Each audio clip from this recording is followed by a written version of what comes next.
Hey everybody, and welcome to a special bonus episode of Sneaky Geek. Another where one! We're breaking down another Star Wars trailer because we are living in a time of Rich Star Warsness. Rich, buttery, creamy Star Warsness. Delightful. I am hungry. I am too. We should pause this and go eat. And while we're doing that, we'll let the theme song play.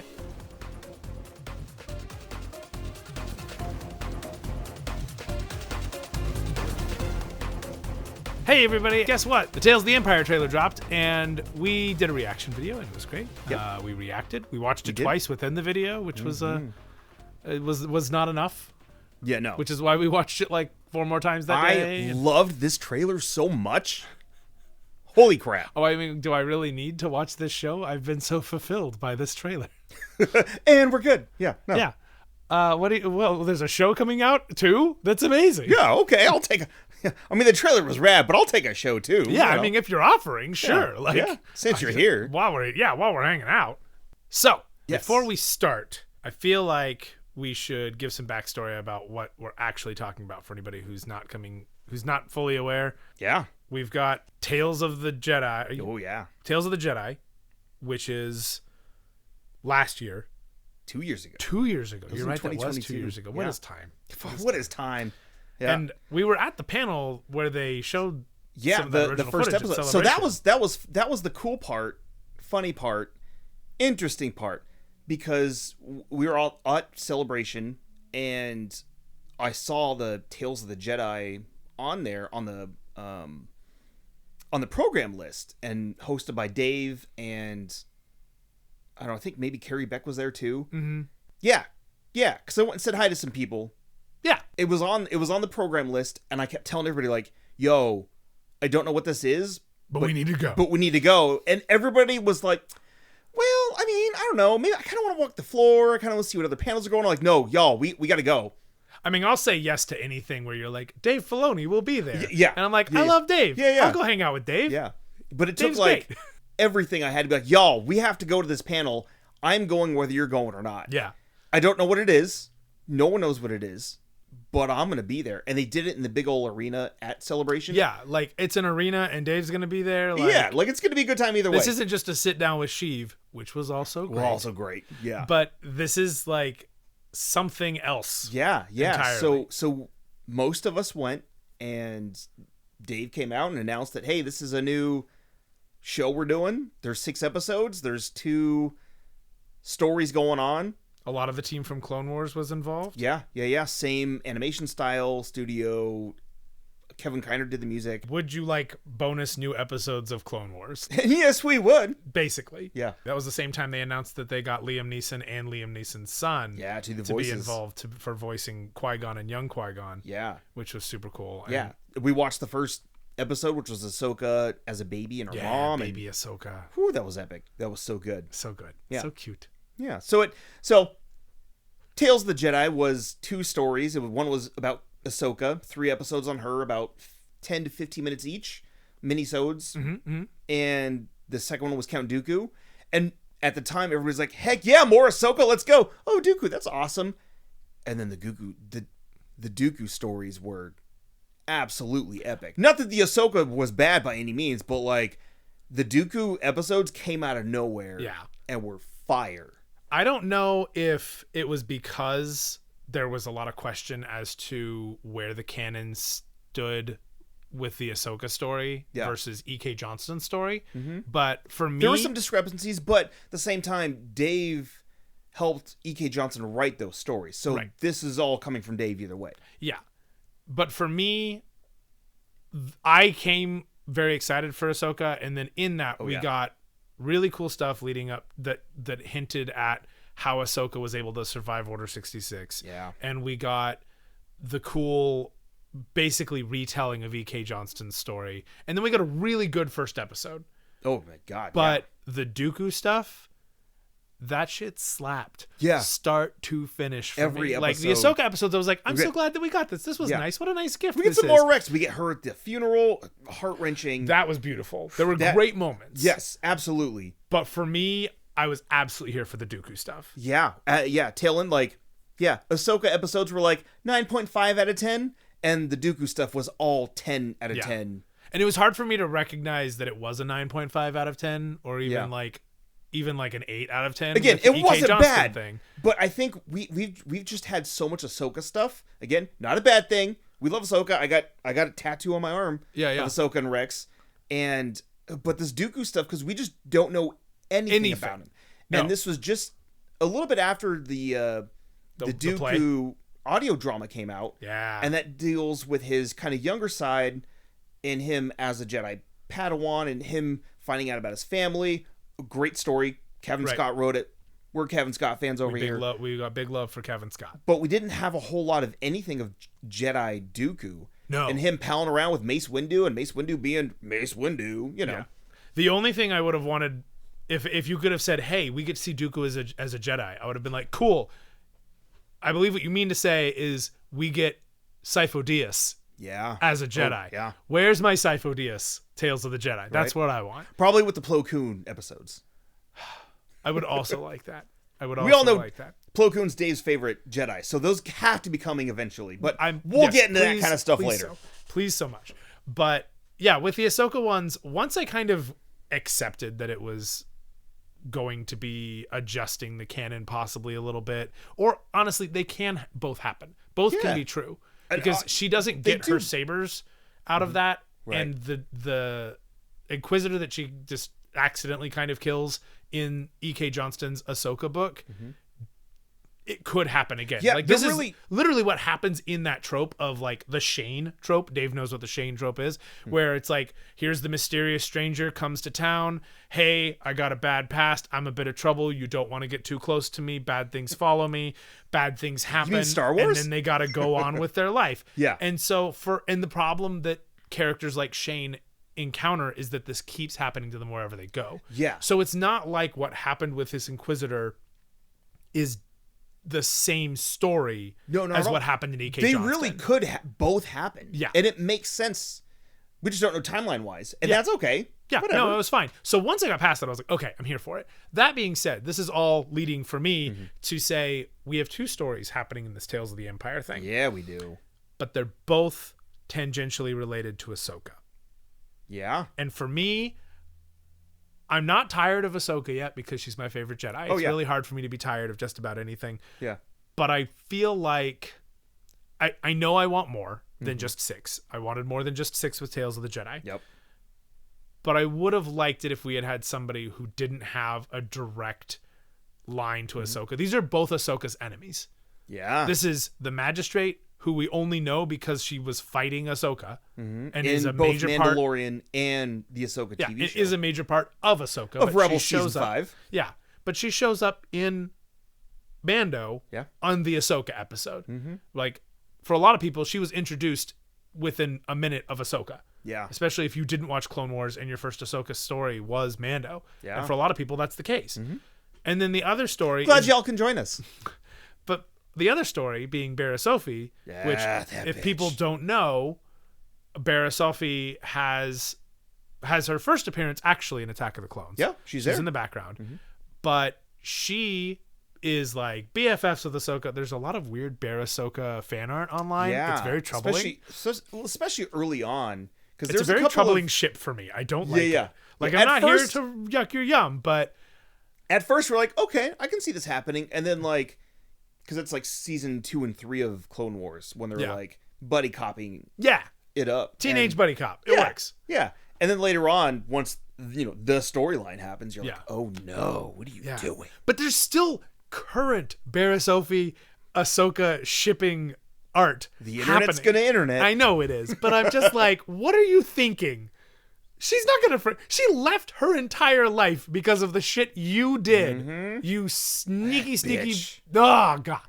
Anyway, so having these two stories being two major adversaries for Ahsoka, it's hard to counter the arguments where people are like, Dave Filoni's gonna Dave Filoni, can't help but put Ahsoka everywhere, and I'm like, I get it, but also in Dave we trust. Yeah, I do, and I trust Dave because Dave has effectively created someone we can root for who is a Jedi, who has their shit together, and I appreciate that because it really feels like he's taking some of that old canon and being like, hey, let's do that story again, but we're going to have to reskin characters because certain other people took wildly different approaches to Luke Skywalker.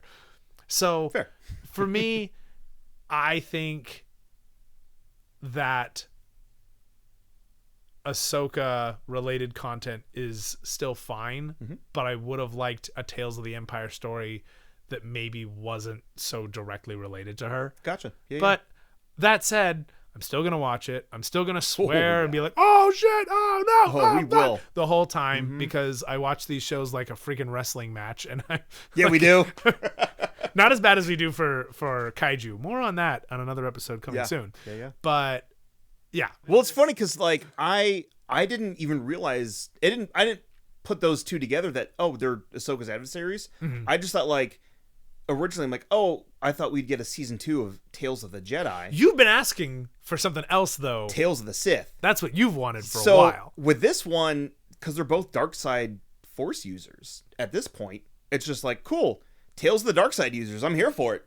I didn't think about that because she's a Night Sister. She does have dark side magic. And Barisofi like left the Jedi and she's doing dark side shit. And she's doing Inquisitor shit. And she's doing Inquisitor shit. Well, trying to do Inquisitor shit. We'll see what happens, but sure. Yeah. So that's wild. Oh my gosh, I hadn't even thought about that. So I guess for me, it's not like these are two adversaries. It's like, hey, this is building in more information for like Ahsoka it's storyline. Finishing an Ahsoka storyline that we never really got to finish, which is what the hell happened to Barriss. Yeah, which is literally years and years. Yeah. And it's giving us our Netflix episode 8 of your 12 episode series flashback episode. Yeah. I reference this all the time. For some reason, Netflix and all of the Marvel shows is like episode 6, 7, or 8. We got to toss in a full flashback of your bad guy episode. And it's always mind blowing. It's always good. It's great. Yeah. It's always good. It's like the Nick Offerman episode of The Last of Us. Like, fantastic. Please, let's depart. I love when shows do that. Yeah. So for me, it is, I feel like we're finishing one storyline that never really quite got its due, and we're starting something that we now, because Thrawn and the Magistrate, whose name escapes First shot. Morgan Elsbeth. Morgan Elsbeth, thank you. Thrawn and Morgan Elsbeth are our very first shot of this thing. And they're the main big bad in whatever is happening in the plot line of Dave's Filoni's movies. Star Wars now. The Filoni versus the internet's been calling it. So, should we just jump right in? Let's jump right in. I mean, let's jump in after 15 minutes of talking about it. But, we had a lot to say. Yeah. Now that that's out of the way, I'm just going to... Smash that play button? Smash that play button. So, we open. We got 3 Star Destroyers. Big old Star Destroyers. One of them's probably the Chimera. Or the Chimera? I hope one of them's the Chimera. Yes, please. How are we pronouncing that these days? I pronounce it Chimera. That's what I think that's what it is. That's how I pronounce it. That's how Mark Thompson pronounced it. And it's been going pretty good so far. Boom. Now we get another shot. Why do you seek Imperial favor? Okay, so he asks her why she seeks Imperial favor. We got that sweet classic Lucasfilm logo. Love that. And then we cut to shots of the Clone Wars. Clone Wars siege, if you will, I guess. Siege of Dathomir? The Siege of Dathomir. I'm coining that now. Yeah, this is the moment where Dooku betrays Mother Talzin, where we get to see some of the worst of the Night Sister magic. Ooh, which is interesting because in Son of Dathomir, the kind of forgotten, unmade Clone Wars episode that was made into a comic book instead, we do see Dooku and Sidious like fight Mother Talzin. Yeah. I wonder if we're gonna get any of that. That would be cool. And so that kind of brings up, even if it's in the background. I was gonna bring it up later. It's like, are these shots in the trailer only from the first episodes of each story? That's what the last couple of years of Marvel and Star Wars trailers, the initial trailers, whether teaser or whatever, are mostly probably 85% from the first episode. Yeah. Maybe 2, sometimes a little bit further on if it matches what's going on. But sure. I wonder if we're going to get like multiple shots of Dathomir and all that stuff. Well, I have a friend who cuts trailers for a living, my friend Maurice, and sometimes they'll give him the entire thing, and sometimes they'll give him what they have. if things aren't finished, etc. And sometimes they'll only give him a certain portion. Like it kind of varies because they know, because they know they don't want things leaking, etc. They also most of the time are getting early cuts, right? And those early cuts, they might even say like, "Hey, we're still not sure what's going on with this particular scene. Like, but feel free to use these shots or whatever. Yeah, if you have to, yada yada. Rogue One. So we see the siege. We got battle droids. We got super battle droids. They're coming in. They're blasting. We see a nice Dathomir tree. There's fire going on. There's so much fire, and we see the Night Sisters running. Yeah, and just overwhelmed. Yeah, and she's saying that her world was all but destroyed. By she, I mean the magistrate is saying my world was all but destroyed. Years ago, my people were all but destroyed. My anger gives me strength. It is that strength I offer the Empire. Who's voiced by Deanna from Mandalorian and Ahsoka. So pretty much everybody who voiced any character is back for these episodes. Yeah, Mikkelsen for Thrawn, Jason Isaacs for the Grand Inquisitor. Yeah. I wonder if they got Barriss back. Yep, Barriss Offee's original voice actress is back. That's She's married to Patton Oswalt. It is Meredith Salinger. Meredith Salinger was Barriss Offee. Yes. Was she also the one who played her live action? No. Okay. We have Diana Lee Inosanto. We have Meredith Salinger. We got Raya Kilstedt. I'm so sorry I butchered that name, I'm sure. Who's playing Lynn, a.k.a. the fourth sister, who played her on Obi-Wan. That's super cool. Mm-hmm. I kind of forgot that she was on Obi-Wan, as we discussed before we started recording today. Yeah. She wasn't on there a whole lot. I mean, it was so Reva-focused, but I also have only watched Obi-Wan once. Yeah. And I have not come back to it yet because I want to watch that fan-made film version of it. Which I have. I mean, I might have. I mean, yeah. Then we have Wing Ti Chow, who's playing Wing, who was on the Mandalorian episode. He was I guess, one of the main prisoners that was in the city with Ahsoka and Mando, who ends up taking over at the end. Spoilers if you haven't seen Mando. You should. It's great. And then we have Lars Mikkelsen coming back as our main man Thrawn, and Jason Isaacs as the Grand Inquisitor, and then, of course, Matthew Wood as your personal favorite, General Grievous.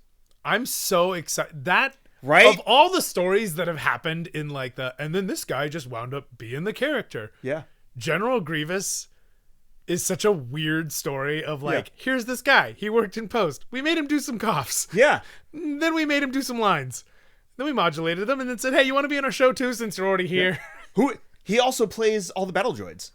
Does he really? Uh-huh. That's so... So he does it in the Clone Wars. He did it in Rebels. He's doing it in all the video games. The battle droids... Because he's one of the sound engineers. ...are different on Clone Wars in sound than they are on Phantom Menace. They have higher voices in Clone Wars.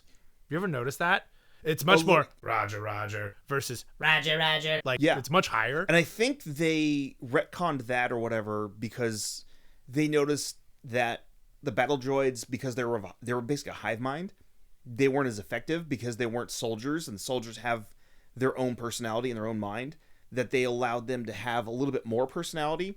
And that's why they kind of were a little bit different in the Clone Wars and in Attack of the Clones. I mean, I assume that's why they were able to act differently, but the voice change, I guess that kind of covers that too. Yeah. Also, they're in Jedi Survivor. Yes, they are. And they're hilarious. They're so good. They're my favorite part of the Just game. to sit and listen to their back and forth. That game is taking me so long because every time I encounter a bad guy, I'm like, go on. Yeah. I would love to hear the hilarious things for 2 to 3 minutes. They have full-on conversations. I just want to hear Matt Wood for the whole game. Yeah. Just okay. Yeah. Who also played Bib Fortuna in the Mandalorian post-credit scene. He's that Bib? Yeah. But isn't that Bib the same actor who played him in Phantom Menace? Bib Fortuna and Odie Mandrell. He's also Odie Mandrell? Hell yeah. Odie Mandrell is he's a racer. Uh-huh, yeah. He's a pod racer. He's a pod racer. We're big pod racer fans over here. Oh my God. Yeah. Yeah, Odie Mandrell I don't think about very often because I always kick his ass in Racer Revenge. As you should. Because, he's but no also team show some toe. respect. That's just all I'm saying. He's no team toe. He's no Ben Quadraneros, okay? Anyway, okay. So back to this trailer. Yeah. We now have the very next shot as they're running away is of a young Morgan Elsbeth as far as I can tell, it looks like Morgan Elsbeth. I think so. With different markings on her face. This is the podcast, and I'm making the indications with my fingers. But she's got different markings on her face, but they are similar to the ones that show up on her face in Ahsoka when she gets blessed with the deep voice, which is, I'm sure there's a name for it.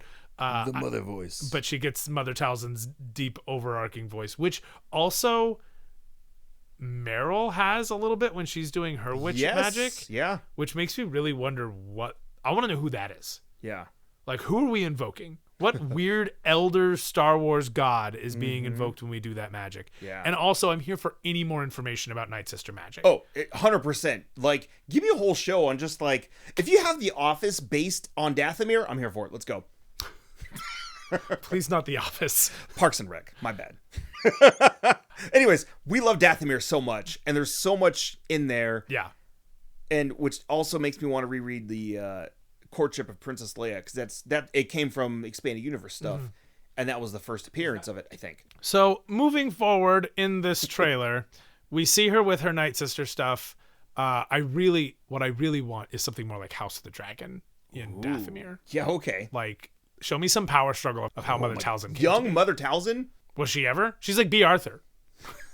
Was she ever actually young? Or Angela Lansbury. Like, Angela Lansbury looked like she was 60. I just imagine, like, young Mother Talzin also still looks... Actually, she really does kind of look like B. Arthur. Kind of. That's interesting. Okay. I wonder who they based her on. They had to have based her on somebody. Anyway, moving on. We see a forest fire.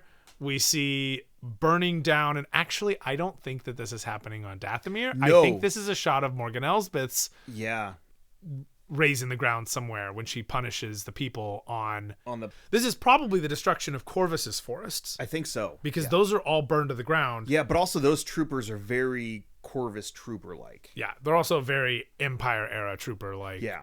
I mean, he's got an Empire little emblem on there. Yeah. And then we cut back to Dathomir, where there is no forest, where she is with the mountain, possibly mountain sisters, clan? The mountain clan of the I didn't sisters? realize it because we didn't normally I watch things with subtitles because ADHD and audio, but the good folk over at Star Wars Explained did watch it and said like, oh, these are like the mountain clan sisters. Yeah, these are a different brand of witches, which means that we get even more Force users that aren't Jedi, that also aren't necessarily what we've seen before. Because we're getting a different brand of it. It's like, like, don't get me wrong, I love a different type of Jedi. That's why I like Wayseekers. Oh, yeah. That's why I like the High Republic. You give me new type of something else, but just wait for Battle of Jeddah stuff in Phase 2. I'm so excited. So many different Force users. If you want to hear me freak out about that, go listen to our other podcast, the Starlight Archive. It's way more organized than this episode is. So she falls to her knees. She's so upset. She grips the dust in her hand. She has no more of what may have been war paint in her face. She just has the little telltale dots of the little tattoo on the top of her head, which she had in Mando and in the beginning of Ahsoka. She's having her little Furiosa moment of being angry. She looks out. She's so pissed. And then she punches the ground with her cool sister. Cuts back to her talking to Thrawn, and Thrawn... Offer accepted. Says, offer accepted. You're in. You're in the club. Welcome to the Cool Kids Club. And this is young Thrawn. And if we are still considering the Thrawn trilogy by Tim Zahn in the current canon, as long as that hasn't been somehow retconned, which, I don't think it will be. This probably happens just after the first Thrawn book. Yeah. We've just seen no hint of how the Grisk are going to be handled, because they're an obvious threat that Tim Zahn was working toward for his storyline, and then he suddenly wasn't making Thrawn books anymore. And so we have this era post original trilogy. I really need to read the Ascendancy books. Which, fine, but like, that's still the story at the end of Thrawn Treason. Yeah. We have all of this looming threat to the Empire that goes nowhere. Yeah. We sent off Eli Vanto with the sniveling right hand of Krennic, and then no Grisk because he went back to the Chiss. He went back. They both went back to the Chiss Ascendancy. Yeah. So we never really got those stories concluded. But early Thrawn is really bad at politics. and still rising very, very fast. But early Thrawn, he gets to Grand Admiral, I believe, by the end of the first book. I think he might have, yeah. You watch as the book goes on, that's like, okay, here he's this, and now he's a cadet, and rising now through he's the ranks, this, and you just... And the Emperor being like, what are you talking about? Oh, you're smart? Yeah, I need you on my side. Yeah. And the Emperor doesn't trust him. No. And it says as much at the end of Thrawn Treason. It really probably would have come down to people starting to follow Thrawn or people following the Emperor. Yeah. Like, there was very much that kind of concern. So this is sort of the beginning of him gaining this cult of personality. Yeah. Because those who didn't give a crap about politics did give a crap about Thrawn. There's a reason his entire crew is fiercely loyal to him. Oh, yeah. I mean, look at the crew that's on Ahsoka. They're all possibly dead. Yeah, they probably zombies. Which most means of them. they're all, I mean, they, at least the ones we saw that all got back up after the fight. But even we see that in Thrawn Alliances when him and Vader are palling around, and Vader's like, your crews need to do this, this, and this. And Thrawn's like, or they're going to do this, this, and this. And they do what Thrawn says. And they, like, while they're scared of Vader, Thrawn's their guy. Yeah. And they're going to do anything that guy says. Yeah, no, they trust and respect him. But also same. Yeah. You know. They trust and respect Thrawn so much that they know that if Thrawn's not afraid of Vader, they don't have to be. Yeah. Like, they know that they have to fear for their own personal lives, but they also know that it's going to come down on Thrawn because they also believe that Thrawn has their back. Yes. And he does. Because he's a good leader. He is. He's a really good leader. Probably the best leader in the Empire. Arguably. Non-arguably, he is. And then Barriss stuff. Oh, that bitch. We have Clone Wars troopers. Yeah. In the red clone trooper variant, if you will. Yeah. The garb. And we have Obi-Wan fourth sister lady coming down the stairs going, hey, Barriss, I have a unique opportunity for you. I'm here to present you with an opportunity, Barriss. And then we have Barriss still with her head wrapped as it was when she was a Jedi. Yeah. And she's like, hey, I've got a unique proposition for you, homie. So she got captured somewhere. At some point, well, she was imprisoned. Yeah, she was imprisoned. So she's probably just underneath the temple. Which is crazy. Like, how many people do they have underneath the temple in their jail cells, basically? Yeah, how long did that happen? Yeah. Because when they took over, what happened to all those people? You know? Well, the Grand Inquisitor would have known. Vader would have known. The Grand Inquisitor would have taken them there himself.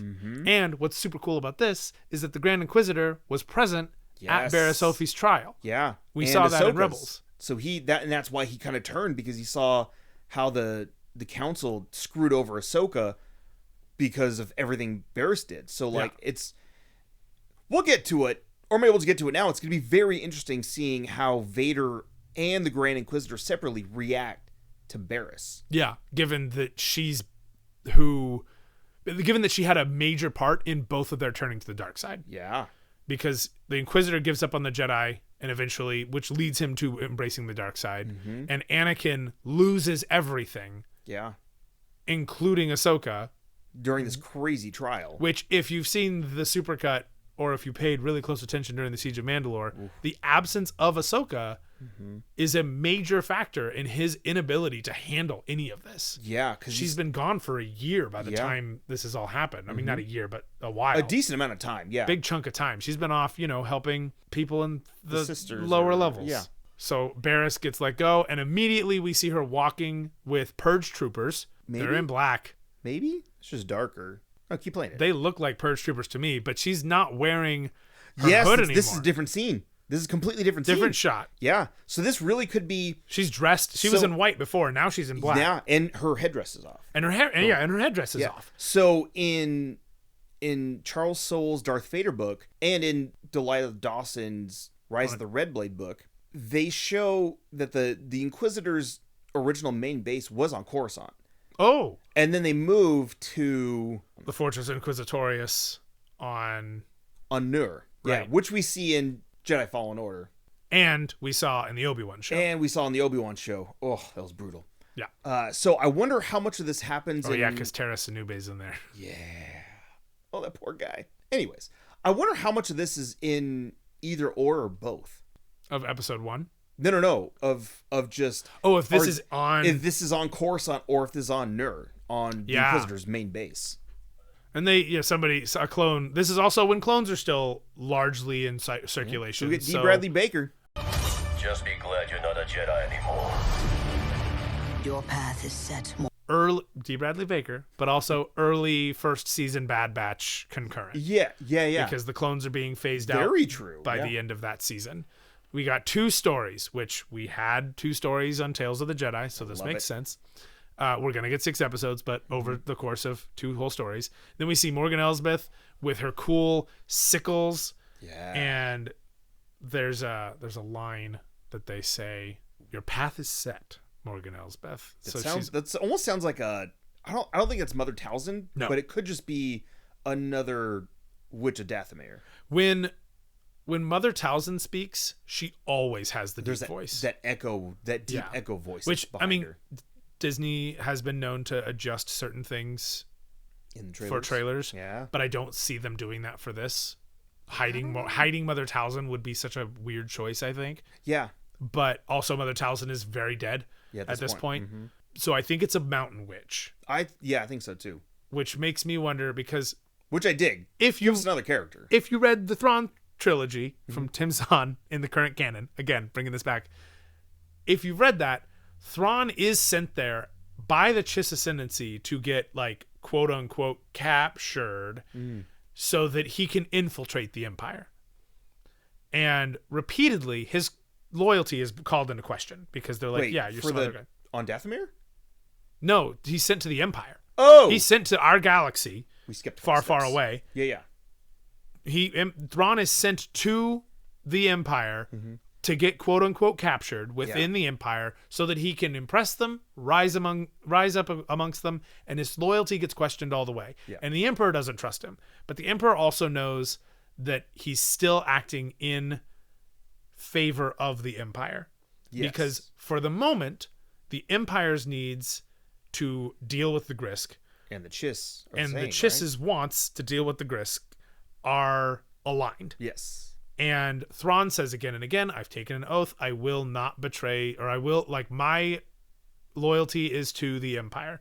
But there's very much this question by the Chiss when he finally gets to start working with all of the Chiss that come into the Empire region, and they start working together a little later on. There is this sort of remark of him being like, nothing I'm doing is betraying the Chiss. Right. So he's very much good at being able to play both sides. Right. Which is why in Rebels he was pushing so much for the TIE Defender project, because that's more... Instead, he's pushing for the TIE Defenders instead of the Death Star, because fighting the Grisk rather than this huge planet-destroying thing that's taken so many resources. But also, the Death Star is a threat to the Chiss Ascendancy. Also that, yes. And he kind of says as much. Yes, in that he book. does, yeah. So it's interesting to see Morgan Elsbeth. This has a point, I promise. Yeah. It's interesting to see Morgan Elsbeth hearing something about her destiny, because it sounds like they are kind of building her to sort of infiltrate the Empire as well. With Thrawn, and so in that early scene when she's talking to Thrawn, when she's like, my plan, everything was taken from me, yada, yada, yada, the Empire basically is going to provide me with what I need, and I have skills that they could use. Yeah. And Thrawn's like, cool, got it. Which is why they could be BFFs. I think they're both working to their own goals. Mm-hmm. But Using I think Thrawn might very well be being a sort of unintentional mentor of, this is how you get what you need out of the Empire while still being in their good graces. Yes. Yeah. So I don't think that he would directly influence her that way, but I feel like, going a little predictive fan theory here, though, I think Thrawn's general MO within the Empire and his brilliance will play into the way Morgan Elsbeth handles her own station within the Empire. Yeah, because when she comes up as the magistrate, like a magistrate, the Empire uses governors. Yeah. What are you talking about? They use moffs. Yeah.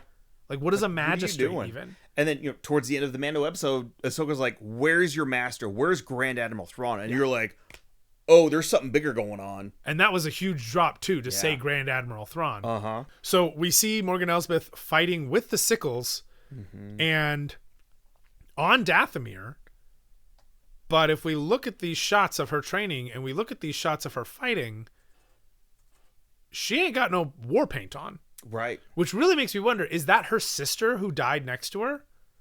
Oh. Is that someone else? It could be. That looks like her? Because it's such a quick shot. Unless it's just two different time frames. I mean, maybe, but like, that's clearly her or someone related to her. Yeah. She's got the same mouth. She's got the same eyes. She's got the same nose. That's either her or maybe it's her mother. Oh, that'd be horrible. I don't know what familial relations Could just be younger, happen. and then as she aged, she grew into her face kind of thing. I mean, maybe.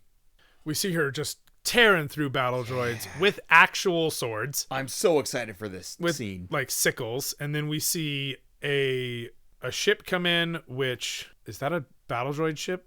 Yeah. Or no, that looks like a clone trooper. It does. It looks like a clone trooper transport. Mm-hmm. So we're not sure what the clone trooper transport's doing. That looks like a different thing altogether. That explosion is... I don't think that explosion of what that ship allegedly shot, I don't think that's what...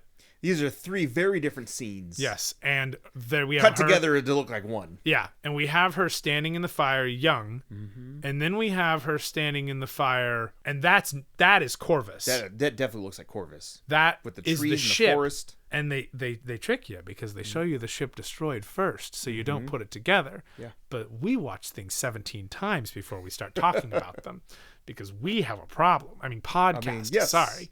So the ship she's walking away from will come up in just a second. The forest, those are evergreens. That's not a Dathomir. No, not forest. at all. Not at all. Dathomir's all Weeping Willow's spookiness. She walks away. It definitely in says those one trees. path. And then we see the Inquisitor. The Grand Inquisitor. The Grand Inquisitor with his beautiful Powan long head. Oval head. Ovular head. Not A basketball shape? basketball. Followed by Barriss Offee standing behind him. Mercy only breeds defeat. But I will help you overcome this And then weakness. she's walking through, and I love... Brief aside from this analysis of this whole trailer, can we just take a moment to just bask in how good this soundtrack is, that they have incorporated the emergency klaxon sound that into the actual song here. Did they do that? Listen to this. Listen to the track. Listen to the track that's playing here.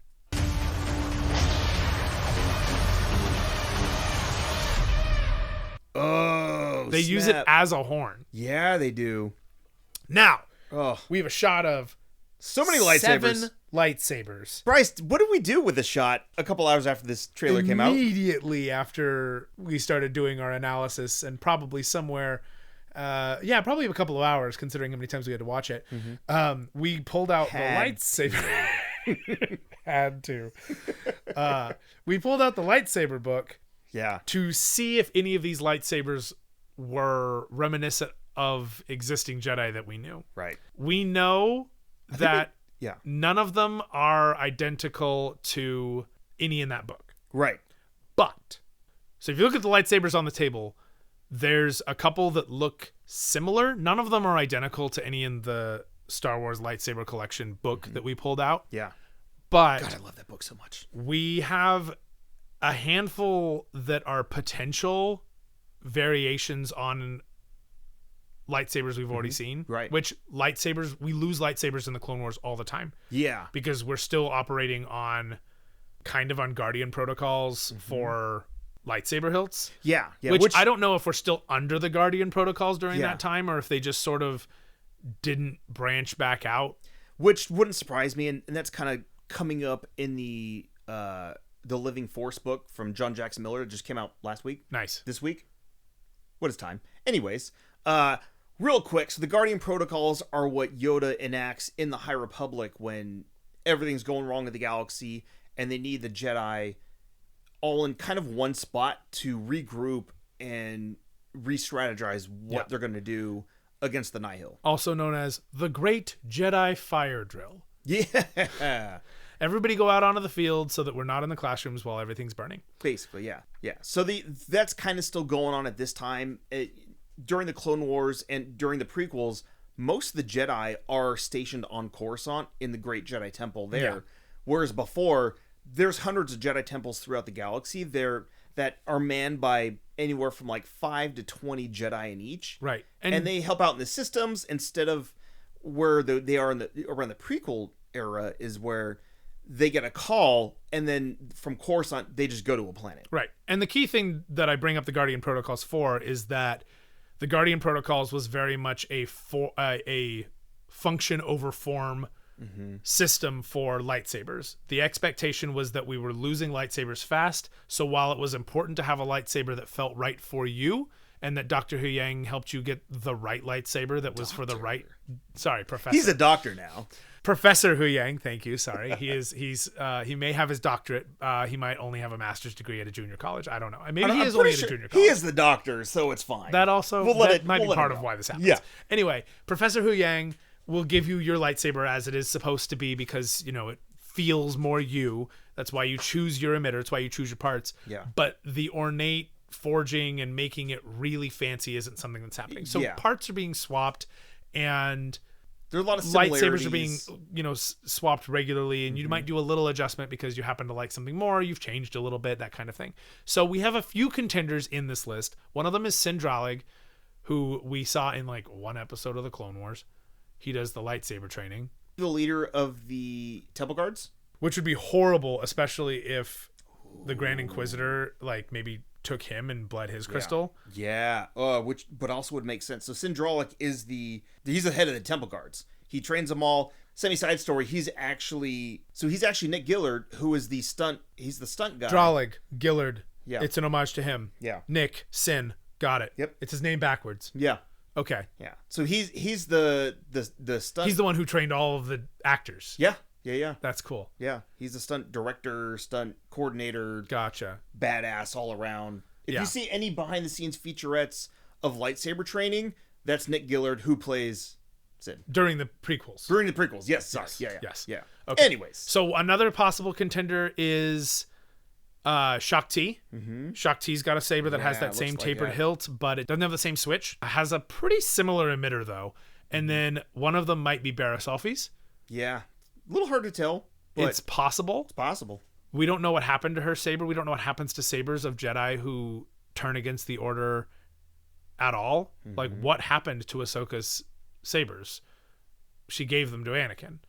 Yeah. And that is the only time we've seen a Jedi surrender their weapon. Right. Give me your badge and your gun. Yeah. You're out of here. Yeah. You're suspended. 4 weeks with pay. Too much of a hothead. Yeah, and then Anakin kept her lightsabers, so we really don't know. Yeah, so it's possible that those were just in the temple, because I imagine this, if it's not happening on Fortress Inquisitorius, it's happening in the Jedi Temple, which means that we might get to see the Jedi Temple get converted back into a big galactic into the Imperial Emperor Palace. Yeah, the Imperial Palace. Oh my God, that'd be amazing. Yeah, that'd be super cool. Okay, so we see all these, and then the Inquisitor does a little... pulls his saber towards himself. 2 paths to the dark side. And he hands her a saber and tells her she has to overcome something. But I will help you overcome this weakness. We have her with a green lightsaber. It might be her lightsaber. It might be one of those, destroy yourself kind of thing. Could be. Only what you take with you. So she goes in, she starts fighting, and the Grand Inquisitor is just like, whoop, dodge, whoop, dodge. Matrix-y kind of stuff. Whoop, whoop, whoop, stop trying to hit me and hit me. And then he throws her with the Force up to the ceiling, and then she falls, and it's like, oh, this is going to be rough. And then she's got blood dripping down her nose, which, when do we get to see blood in Star Wars? Very rarely. So very this is rarely. Very nice. This is quite nice. It's real. Ooh. Yeah. Then we have a shot of... It's like a training center or a barracks. Possibly Coruscant. I feel like we've seen this, though. This looks like outer main city Coruscant. Yeah. Because you can see the stacks. And it's a little more industrialized. Yeah. A little more industrialized. Like where we went for Yaddle's face-off with Dooku. Oh, yeah. And then we see a shot of some people yelling at the magistrate. She's got her Beskar staff. Yeah. In the same place that we've seen in Mandalorian. This is the magistrate's house. And with the water in the ground and all the beautiful... My favorite set from that show. Oh, so beautiful. So good. There's fish in the pond they put in there, and it was so clear, and the lightsaber fight with the magistrate, and one of my favorites. Then we see some HK droids. And she says everything has a cost. Everything comes at a cost. So we see Wing over on the side there. So this must be... Yeah, so Wing is the governor of the city of Caladan on Corvus. And so this almost looks like this is early on, obviously before the Mandalorian episode. Right. I wonder if she is the current governor and he hasn't like become one yet, and that she's still part of what the Empire has started off on. Could be. So she's like taken over and she's like, I'm here to watch you for the Empire. Yeah. And they're kind of like, right, but we have our own government. We have our own government. Yeah. So I guess we answer to you. Yeah. Now. Maybe. Which would make sense. I don't know what species this is, but this cool. character seems a little concerned for their plans for the city and why they're not getting enough supplies and why things are too expensive. She said everything comes at a cost, and then she busts out her Beskar spear. Yeah. They have a conflict, and then we see the ship from the burning forest blow up right in the face of that new alien that we don't know. Yeah. Whether she survives or not, or he survives or not, we do not know, or they survive or not. Then we see a shot of Grievous coming at who we assume is a young Morgan Elsbeth, ready to come hunt her down, which I'm always here for more Grievous. Always. And then she turns around. She's still got her sickles. Yeah. And now they're glowing. So she's got some Night Sister magic going on here. Oh, yeah. Look at that. Holding her own like a badass. Mm-hmm. And then we see them running out to face. So just more Siege of Dathomir. Yeah. Super battle droids dropping out. And then we see the fourth sister from Obi-Wan. With her lightsaber. With her spinning Inquisitor lightsaber. Yeah, as they do. And we see a fight between her and some rando Jedi. Yeah, it's kind of hard to see who it is. Oh, but it looks like Barriss. That might be Barriss running into the fight. Barriss is running towards the fight, and we're seeing this character fight. We see some sort of big Hulk clap. Yeah. Action. Big bright blue explosion. Nothing, no Easter eggs or anything. Then we see the Inquisitor standing next to the fourth sister going, hey, Barriss Offee and other candidate, it's time for your final test. Here's one lightsaber. Don't die. Yeah. Now you must face one final test. To join us. Winner wins. They have a ring around them, which I imagine will slowly shrink down, Fortnite style. It's cage match. Yeah. And then the Inquisitor says, it's time. You meet your new master.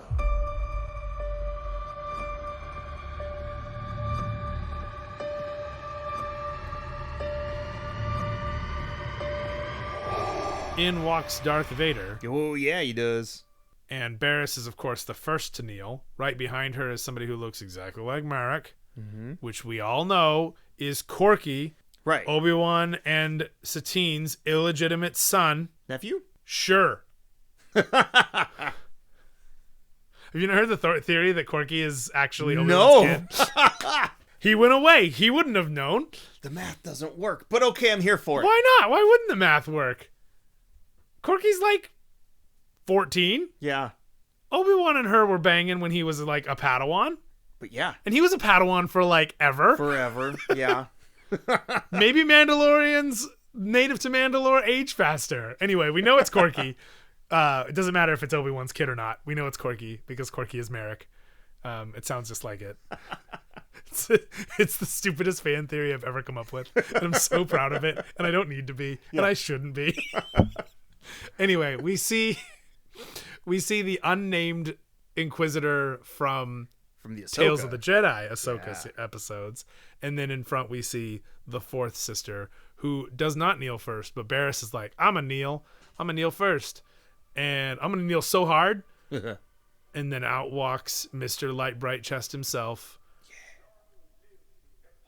Darth Vader. Which I'm super curious about because Anakin was very dissatisfied with Barriss. Yeah. Whole trial and dissatisfied is such an understatement. Yeah. Anakin, it broke Anakin's heart. He wasn't happy. Yeah, he was definitely going to write a bad review on Yelp about the Jedi Temple.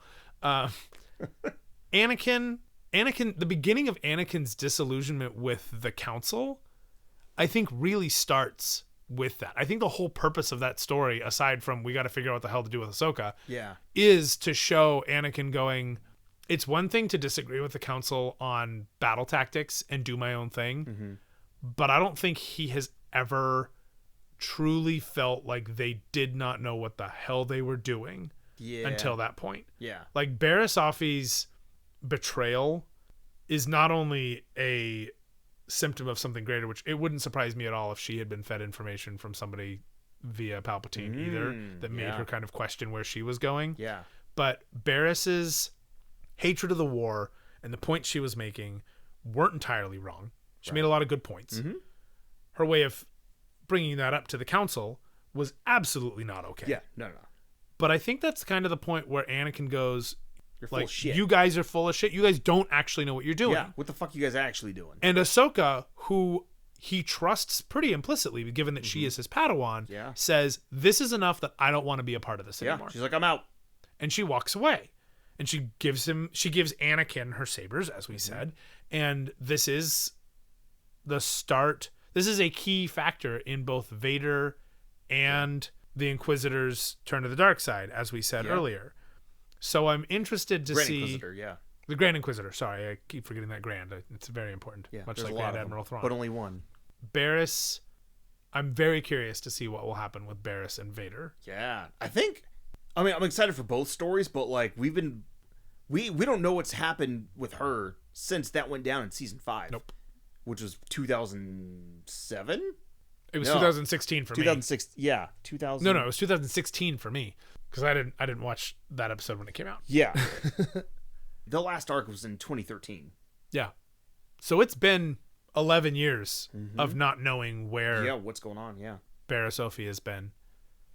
And then we see that Tales of the Jedi burns out into the Tales of the Empire. Original shorts available May 4th. Yeah. And you hear that klaxon again? That like towards the end. Can we just listen to that now? So intense and epic. Long live the Empire.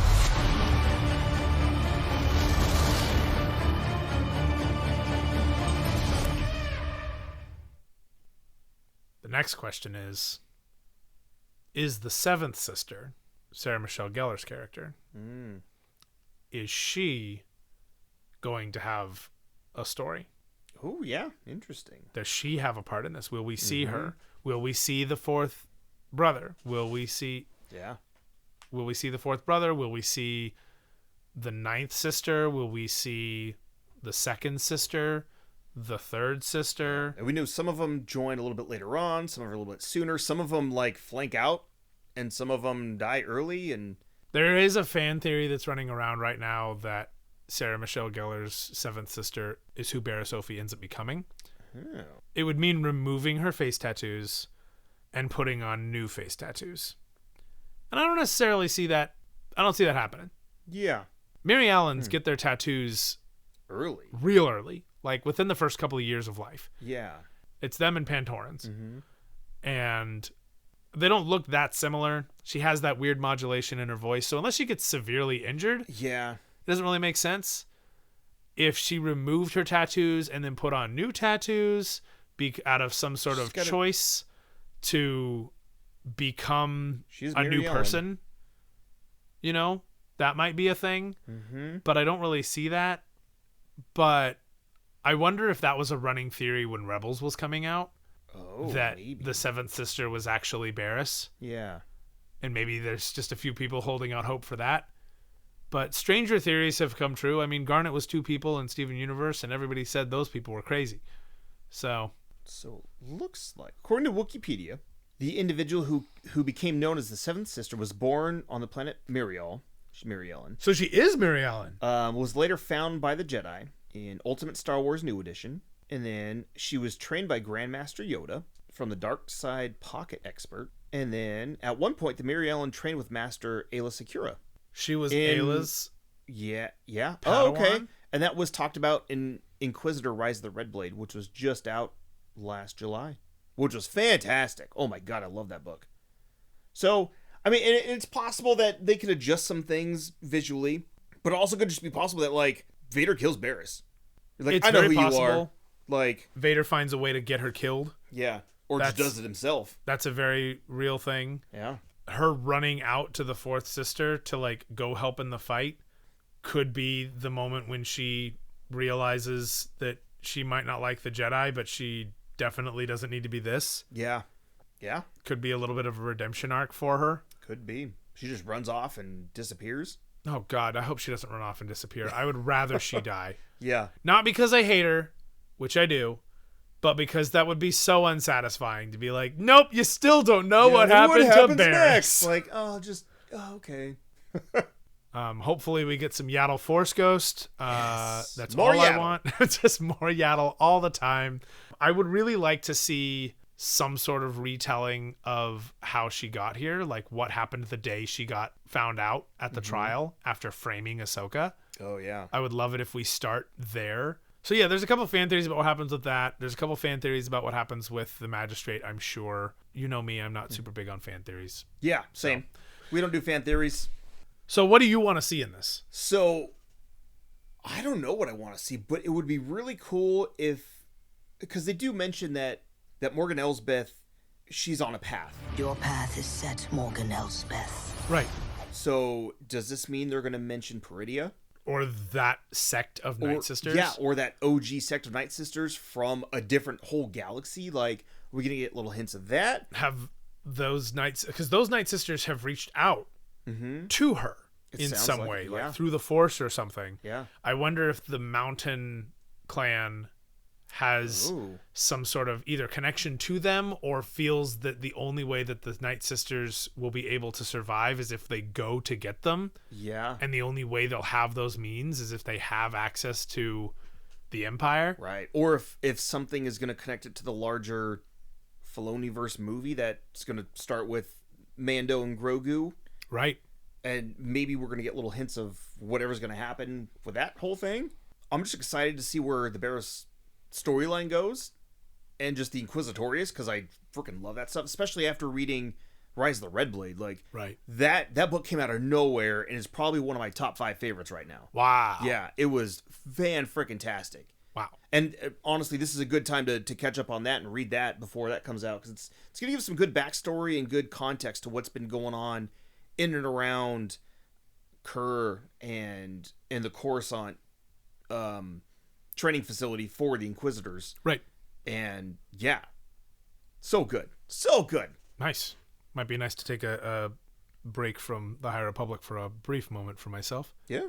But yeah, I think that's it. I'm just excited for this show. The first season. Well, if it's even the first season, like, are we going to actually get a second season of Tales of the Jedi? Is this a spin-off? Is this an actual season 2? Like, are they planning on more Tales series? Like, are we going to get Tales of the Rebellion, Tales of Resistance? Yeah. Tales of the New Republic. Hell, we can even do like Tales of Rogue Squadron, Tales of the High Republic. You know, there's so much room for activities. Yes, truly. Yeah. So I would like another season of Tales of the Jedi. Oh yeah. Burning out Tales of the Jedi to make Tales of the Empire feels like a very strong choice to say that this is part of a greater Tales. And they did something similar blank. with Clone Wars and the Bad Batch. Yeah, they use that same burning kind of thing for the new color for Bad Batch or for the Bad Batch logo. Yeah, is this just a sequel or is this a whole new series? I don't know. Either way, I'm still happy with it. Yeah, because the Bad Batch was a whole new series, but it also is kind of just really small scale Clone Wars. Yeah. Anyways, it doesn't open the same, a galaxy in peril, etc. But anything else? I don't know. You got anything else? I'm so far up Thrawn's ass. Like, yep. Aren't we all? I love Grand Admiral Thrawn. Seeing Admiral Thrawn at this age, seeing him, because the first Thrawn book, I loved the first Thrawn book. Oh, it's so good. I loved it so much. I wasn't as big on alliances. And I think that was just because it was in so many places simultaneously. Yeah. And I think it took me a little too long to read it. And Treason I really liked, but Treason was one of those, wait, that's it? Yeah. Kind of endings. Because then it's supposed to, that the end of that book led right into his appearances in Rebels. Right. But then we don't. But for me, because those books built up so much about the Ascendancy and Eli Vanto and all those other things, as satisfying as it was to go, okay, now I know exactly what happened just before he arrives on Lothal and gets taken away by the Purrgil. What's up with everything else? Where's Eli Vanto? Yeah. Where's the Chiss Ascendancy? Where are the Grisk? Where are all the because the Grisk in a lot of ways are very similar to the Nihil in that knowing what a Grisk looks like is really hard because so many things can be It's around here somewhere. the Grisk. Yeah. You know, like, yes, there is a species for the Grisk, but like they're very welcoming. They wear masks, and they're also very welcoming of other species. Yeah, you can just join the Grisk and be a Grisk. You know, it's like America. You can become an American. You can become a Grisk. Yeah. You know, for freedom or something. Or whatever, you know. Yeah. So there's a lot about how that story concluded that I felt needed more. And I would like more of that. And I would really like to see Filoni take on at least some aspect of that, or let Tim Zahn write some more books in that series. Yeah, yeah. Something has to happen because there's a whole era of what was the Empire doing to deal with this. Yeah. But that said, young Thrawn in his Art of War chapter starting story, like little notes of what a... Love those. And we talked about, like, we just get all those together, or just, can Tim Zahn just write an Art of War from Thrawn's point of view? I all but asked him to do it. Yeah, yeah, yeah. When I talked to him at Ontario Comic-Con 2 years ago. Yeah. We'll ask him again when we see him next month. more Thrawn. I know this is the Magistrate's story. More Thrawn. Yeah, yeah. I'm very excited to see Diana Lee and Asanto come back. I want more Thrawn. Oh, yeah. I'm very excited to see more Night Sisters. Yes. I still want more Thrawn. Bryce just wants the tales of Admiral Thrawn. Yeah. I want Tales of Admiral Thrawn. Yeah. Give me the entire Thrawn first book in Clone Wars animation style, or give me more than 4 issues, Marvel. Yeah. It was so... You can't take a story that intense. It wrapped up this week, and it just ended. I'm like, oh. You can't do that. No. I'm sorry. I don't care if you make a slightly thicker book. It's not enough. And I think some of them weren't even... I think this last issue was just a normal-sized issue, which was 28 weird. pages. Or whatever. 32, yeah. Somewhere between 26 and 32. Yeah. If you don't count the ads. Yeah. Yeah, it was good, but it was also like 4 issues. What are you doing? Yeah. Now that being said, ignoring my love of Thrawn, etc., I just realized they're looking out at Evergreens, and she's got her staff already. I think she's already on Corvus. Could be when this conversation happened. Yeah. So we'll see. I think so. Early on, before they burn it down. Yeah, maybe this is the point that he's like, okay, so you're in the Empire. What do you have to offer? Yeah. Me. Points at himself. The Empire. Yeah. Winks. Yeah. Hint, hint, wink, wink. Yeah. Not that Thrawn has any idea how to be subtle that way or wink. The man is very much a straight shooter. But yeah, he's on a fact-finding mission, I think, for himself at this point. Yeah, makes sense. But this is during the time when Thrawn is constantly, quote unquote, screwing up in the eyes of the Senate, in the eyes of the ISB, you know, everything. And every time he screws up, they're like, and he went in to get court-martialed and he came out promoted. Yeah. Like over and over. This is also the point where he's training Eli Vanto. He and Eli Vanto are like buddies at this point. Yeah. So we could see him on. Oh my God. I would love to see that Southern voiced sweetheart, junk organizing, pack rat. Yeah. Oh my God. Yes, please. If I could have one absurd wish for this entire series, is just give me some link to Tim Zahn's stories. Oh yeah. I'm sure they will. Some link in there that makes me go, okay, cool. We are acknowledging that. Yeah. And if that link is Eli Vanto, perfect. I will literally cry. Anyway, so that's it. That's basically all we have to say about this. There's not a whole lot shown in this that isn't just regular Star Wars stuff. Nothing we're seeing other than maybe Merrick and that other Inquisitor. Yeah. That, you know, you might have. I'm sure there's another video out there that's like 46 Easter eggs you missed. But the reality is the only like real, oh my God, are the lightsabers and seeing those Inquisitors and seeing Wing. Wing? Why? because he's from something else that we already know. Oh. He's just sort of a, oh, yeah, that's that guy from the other thing. Yeah. It's your Leonardo DiCaprio I moment. Oh, I guess. Yeah. Like, that's the everything else we see Thrawn. Yeah, we see the Magistrate. Get the witches. And the witches, extra witches. The mountain witches, I guess. That's a big one. The mountain clan witches. But beyond that, nothing else. The HK units from the Magistrate's area, we know that's all in that same Magistrate area. Seeing Wing, for me, was cool because it's a nice link to the actual story in Mandalorian. Oh, okay. Because we didn't get really a whole lot of him. But he has a really good arc in that episode, but not necessarily a lot of substance as far as who he is. True. Yeah. So that'll be nice. Yeah, we know the people of the city love him and they respect him, and he's still trying to do good, but he knows he's got to play the game. Yep. And Thrawn is terrible at playing the game, so it'll be interesting to see if they can. Yeah, kind of. Thrawn is terrible at playing the game. This early on, definitely, yeah. He's terrible at playing the game till he dies. He has no patience for the game. Yeah, that's why true. Tarkin takes advantage of him. It's why the TIE Defender project doesn't get off the ground. True. Yeah. Good point. All the way up to treason. Thrawn sucks at playing politics. Yeah. And he is here for war and being a soldier. Yeah, and even in the OG Thrawn trilogy, pretty similar. He doesn't give a shit about politics. Yeah. And I think that's why so many people respect him. I think that's why he has this cult following of these various Moff Gideon. Ooh, that sounds familiar. Ooh. People, but he's not. Oh, that level. Yeah, he's smart, Brian. Yes, that's why. Yeah, similar, not the same.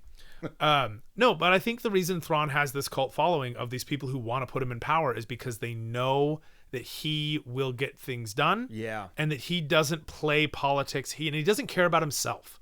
Oh yeah, he's not some selfish a-hole.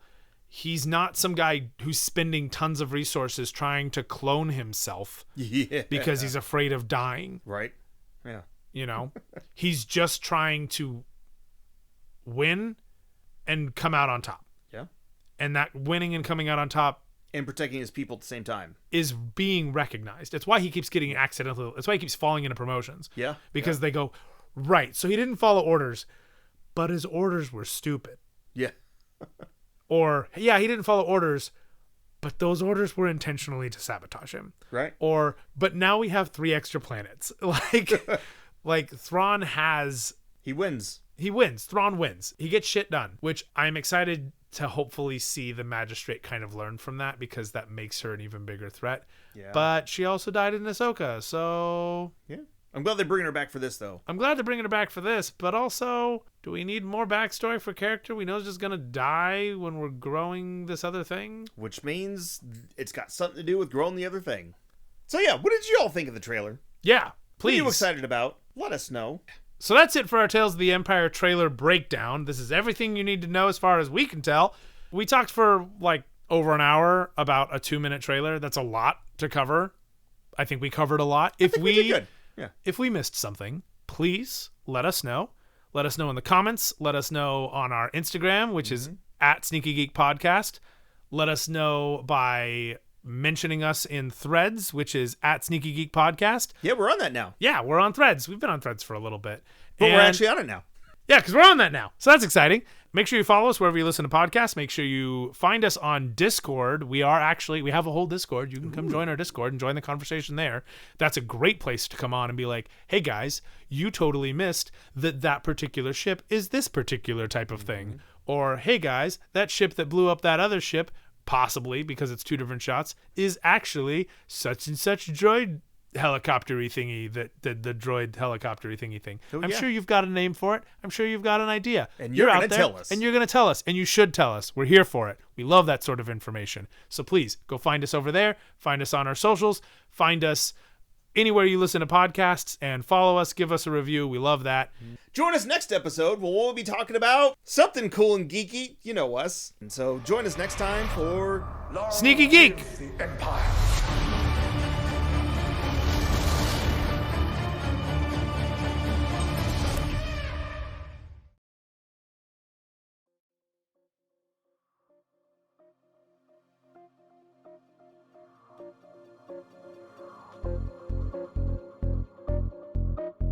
Sneaky Geek is hosted by Bryce Rankins and Brian Romero. This episode was edited by Bryce Rankins. Our logo and website were designed by Ali Nimmons. Our theme song was written and produced by Skylar Johnson. Copyright 2024, Sneaky Geek Media, all rights reserved.